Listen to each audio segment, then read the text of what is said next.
basically, like DSA is the most preliminary skill. And the second thing is like you should have good knowledge of computer fundamentals like operating Mm, system, networking, database exactly. management system. So even as a fresher, you need to make sure that you are well versed with all the topics. Because like in our day-to-day software engineering, these are the things that actually we come across most of the times during our work, whether it be Hmm. multi-threading or things like that. Yeah.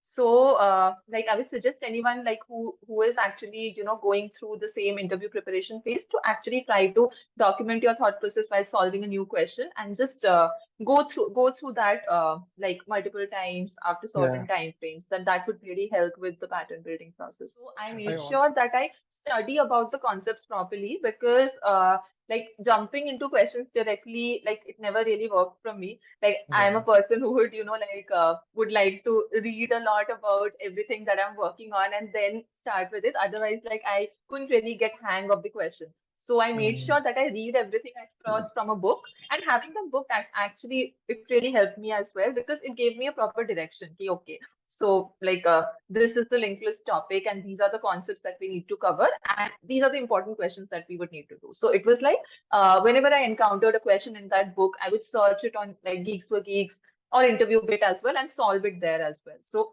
by that time, I was not really aware of the Lead Code platform semester. okay. So after that exam, I realized that there's something like really wrong with what I'm doing, like with my preparation and all. And I realized that like I did not really want my situation to be the same like in the next year when the actual Mm, companies come in our college, right? Then yeah. like I actually started, exploring like what are the kind of coding questions that you actually get in such kind of companies. And then of course, like I stumbled across Geeks for Geeks. So Okay. like I read a lot of things from Geeks for Geeks, and there was a book called Data Structure. Hello, everyone. Welcome to this podcast. And today we have Pratima Upadhyay with us. And she is currently working at Airbnb as an SDE2. And previously she was with Microsoft. So over to you, Pratima. First of all, thank you so much, Shailesh, for inviting me. And I'll just go with my introduction. So I'm Pratima. I graduated from college in 2019, and I have around 3.5 years of experience. I'm currently working as an SD2 at Airbnb, and prior to this, I was working with Microsoft. Perfect. And like you are from which college? Yeah, so I'm from Indian Institute of Engineering, Science and Technology. It's IIEST Shivpur. So, Okay. like, have you heard of Bengal Engineering and Science University? Yeah, I know. It's in Yeah, so Kolkata, right? basically it's the same. Yeah. Exactly, yeah. So, like it's based out of Kolkata, and basically, like earlier it was under the state government, and since 2014 it was transitioned into the central government, and it, like became one of the Indian institutes. Perfect. Perfect. Great. Great to know that the history. So like I want to know, like just like most of us, for cracking the good product based organization, we have to start with the DSA part. So when did you started learning DSA and how was your journey? What are the resources you took? Mm-hmm. Sure, sure. So basically, like in my first year, like I saw people, like very few folks from our college who were actually, participating in coding contests and trying out their hands on competitive coding and things like that. But the thing is, I didn't have any proper guidance, or I didn't know like what were the actual resources that would help me to excel in that field. And the thing is, in terms of coding culture as well, like I can't really use the word culture to basically define the coding environment in our college because like there were not many folks who were actually into competitive coding or any sort of like data structures or development either. So it was like I started with competitive coding like in code forces and code chef, but like since there was not much resources and I didn't really know like if I'm stuck at something, how am I gonna get how do I solve it and things like that. So I Exactly. didn't really go forward with that. And like I started basically I started focusing on a lot of technologies like Android was really hot in the market that during that time. Then there was obviously there was machine learning and artificial intelligence. So these kind of things, like people are very much, especially like students who are very much new to the college, Like they really want to work with these big names and all, AI, Mm, big data, machine learning. So, like I was also like in the same phase, and I actually like explored a lot of things. But like it was only after like I actually sat in one of the internship exams of Goldman Sachs that I okay. realized uh, I'm not doing good in terms of data structures and algorithms. And this was basically during my fifth semester. So Okay. after that exam, I realized that there's something like really wrong with what I'm doing, like with my preparation and all. And I realized that like I did not really want my situation to be the same like in the next year when the actual Mm, companies come in our college, right? Then yeah. like I actually started, exploring like what are the kind of coding questions that you actually get in such kind of companies. And then of course, like I stumbled across Geeks for Geeks. So Okay. like I read a lot of things from Geeks for Geeks, and there was a book called Data Structures and Algorithm by Narasimha Karumanji. And Okay. it basically has all the like data structures topics which were like divided into different basically they're divided into different niches, and we could actually like go ahead and read like how everything is going on and what are the concepts that you actually need to solve the questions. So I started doing that, and like there were a couple of seniors who actually suggested me to go through this platform called InterviewBit. So have Okay. you heard of the interview bid platform? Yeah, I have heard and I have used it also. Yeah.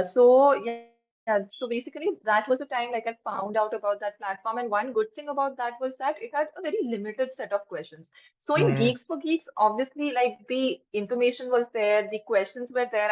I also used its ID to solve the questions, but it was like there was no end to solving the questions because exactly. there were so many questions and I couldn't really, set a proper goal for myself.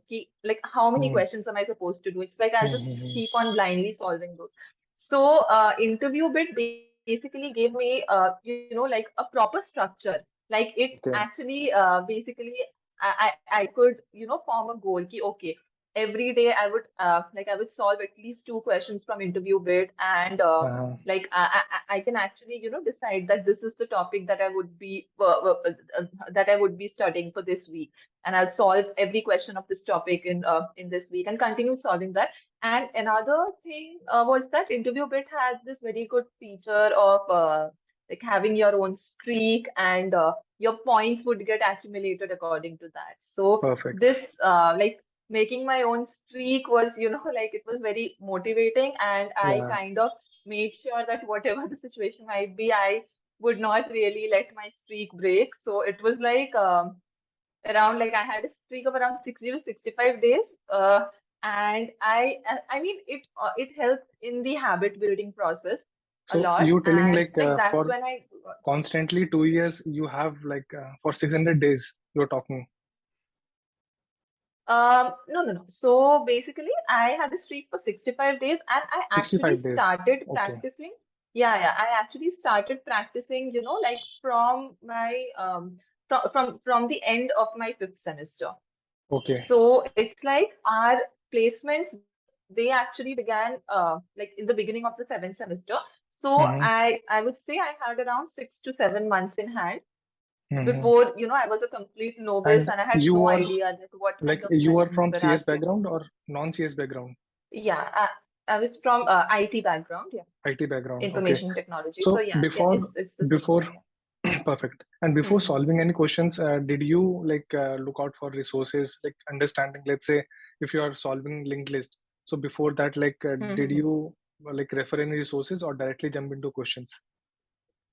No. So there's a book called Data Structures and Algorithms by Narasimha Karumanchi. It has Hmm. all the concepts explained in a very beginner-friendly manner. So I made Perfect. sure that I study about the concepts properly because like jumping into questions directly, like it never really worked for me. Like I'm a Yeah. person who would, like would like to read a lot about everything that I'm working on and then start with it. Otherwise, like I couldn't really get hang of the question. So I made Mm, sure that I read everything at first from a book, and having the book actually it really helped me as well because it gave me a proper direction. Okay, so like this is the linked list topic, and these are the concepts that we need to cover, and these are the important questions that we would need to do. So it was like whenever I encountered a question in that book, I would search it on like Geeks for Geeks or Interview Bit as well and solve it there as well. So by that time, I was not really aware of the Lead Code platform. So Geeks for okay, Geeks and Interview Bit were mostly the two platforms that I used. So this was back in 2018. okay. And if let's say someone is in first year or second year and they are like just Yeah, starting yeah. their DSA journey, so Hmm. when is the right Yeah, time yeah. you suggest? Like, should we start from the first year itself, or should we wait for third year Hmm. and like build our basics and start after third year? So, what do you suggest? So I mean, like if you would like really want to, go into problem solving, so basically it's I would always suggest to at least like get a book or get your concepts cleared from Geeks for Geeks or any other platform. Like understand Mm, how internally that data structure works, and then you can obviously like start coding. So the sooner the better, I would say. okay. And did you did any like competitive programming or that kind of stuff? Yeah, so I did try with Codeship and Code Courses a bit, but I didn't really continue with it. My main focus it was on data structures and algorithms, like from third year itself. Perfect, perfect. And like when you started on the like interview bit, so is there any roadmap you Yeah. followed? Like you are going to start with the basic strings and array. After that, like what is the exact sequence you followed? Yeah. So basically, in interview bit also, there were like different levels which they had created. Level one was basic maths. Level two was arrays. Then moving on, it Mm, would move on to linked list, chats, queues, things like that. And even like the book that I was following, Data Structures and Algorithms by Narasimha Kalumanji, even it had a similar way. Like it started from the most beginner topics and then gradually moved on to complex data structures. And so basically, graphs and dynamic programming. These were the topics that I kept for the very last.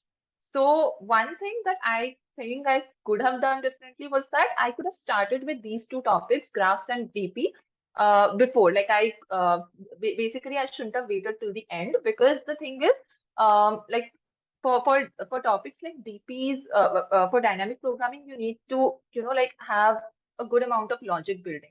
So yeah, it takes a bit of time to grasp it. So yes, like it's always better to, like start such big topics sooner so that you have more time to practice a lot more questions on those. yeah. And dynamic programming is also like related with the recursion part. So initially, like when I started with the Yeah, recursion part, and when I see that the same code yeah. can be like Mhm. improved, like the time complexity can be improved through dynamic programming, it really blows my mind Yeah, that how we can like improve yeah, that. exactly. Mm-hmm. Perfect. So yeah, I mean, having the basics of recursion cleared, it's very, very important because once you do that, like you are done with backtracking, you are done with dynamic programming, and you would be clear with trees, with graphs, and everything. So you'd get to understand things much more clearly. So like getting the basics of recursion cleared, it's really important, and I would say it's magical. Yeah. Yeah.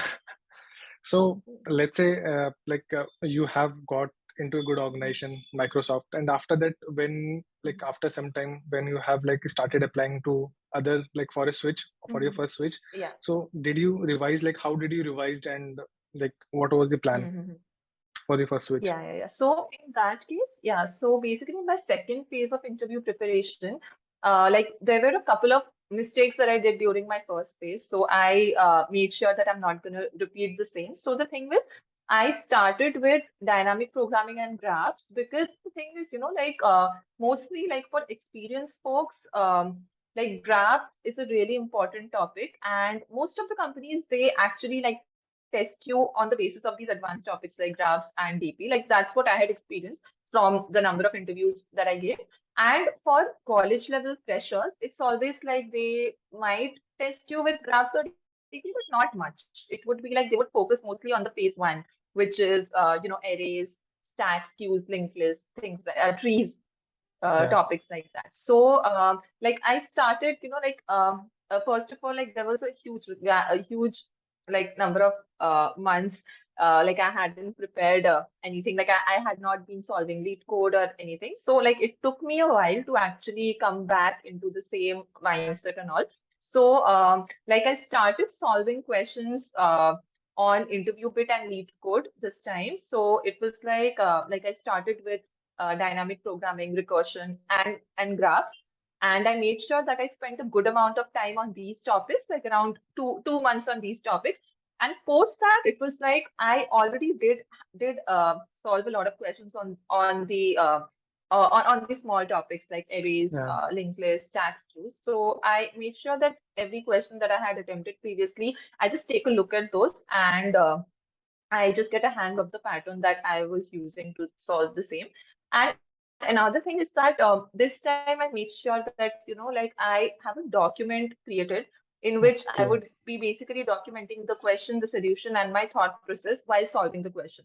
Because, Hmm. during my first phase of preparation, I actually like blindly I solved the questions, and it was like when some logic strikes to us, like we are very confident that okay, it has like it just strike me, so like it's going to strike me again. But the thing is like in this age of information overload, like we keep on reading so many new things, like it sometimes gets mixed up in our minds. So like having the thought process documented and going over the same document weekly, it really helped me with the pattern building process. So, like I would suggest anyone like who is actually going through the same interview preparation phase to actually try to document your thought process while solving a new question, and just go through that like multiple times after Yeah. certain time frames. That would really help with the pattern building process. I also had like a Google sheet in which whatever the problem I'm solving, Yeah. and like in one liner, I'll write it down that okay, which approach I have used, so Mhm. that whenever next time Yeah. like I'm encountering that, it will definitely Mhm. strike my mind and like I can code better. Yeah, Yeah, yeah, yeah, exactly. yeah. And like apart from DSA, what else skills, like what all skills you feel like are important to crack good organizations? Yeah, so basically, like DSA is the most preliminary skill. And the second thing is like you should have good knowledge of computer fundamentals like operating Mm, system, networking, database okay. management system. So even as a fresher, you need to make sure that you are well versed with all the topics. Because like in our day-to-day software engineering, these are the things that actually we come across like most of the times during our work, whether it be Hmm. multi-threading or things like that. Yeah. So Yeah. apart from that, for experienced folks, system design is also a very important skill.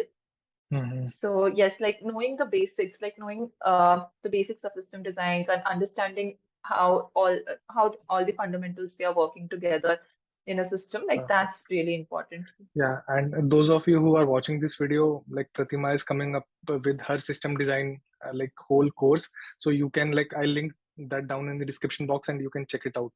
And like possibly like I'll also be there in the system design course. Yeah, so basically that course is focused for absolute beginner level. So even if you don't have any experience prior of building systems, or even if you don't have any knowledge of system architecture, it would basically, like start from scratch. And it's like it would give you an overall understanding of the entire system, so that like in the future you can use the same concepts to, build and apply it to basically create large scale systems. Perfect, perfect. And like some tips which you would like to give to the college students who are like preparing for their placement series, and some tips Yeah, which yeah. you can give. Yeah, sure. So, like one of the most important thing is that don't just directly jump into coding. It's always very important to have your basics cleared first. So either read a book or like read a lot of things about how the data structures are are actually created and how things are interacting.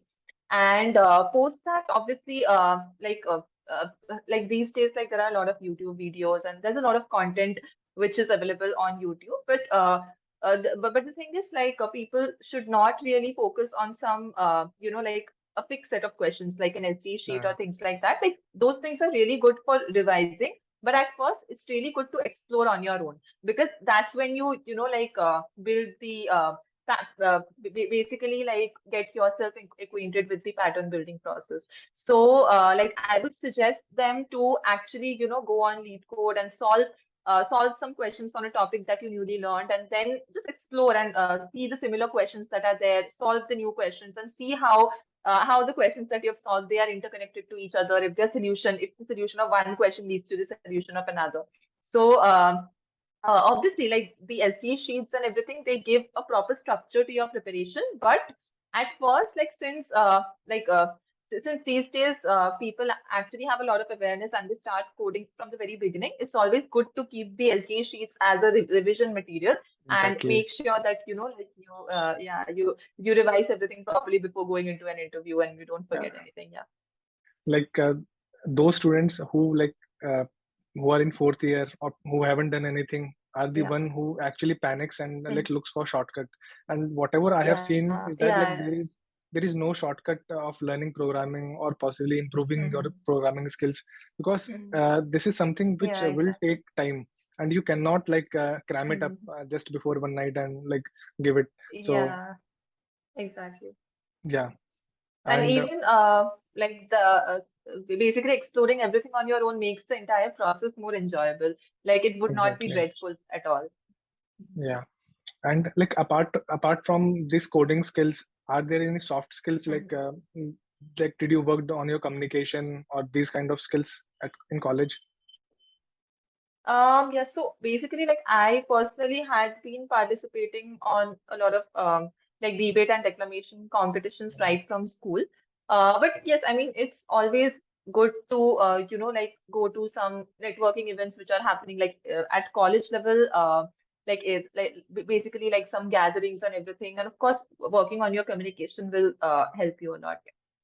Sure, sure, perfect.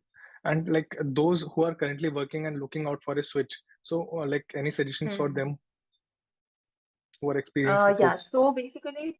Yeah, so for experienced folks also, like there are basically apart from data structures and system design, there's also another thing which is the technical experience rounds, which most of the companies take. So, in those cases, it's always like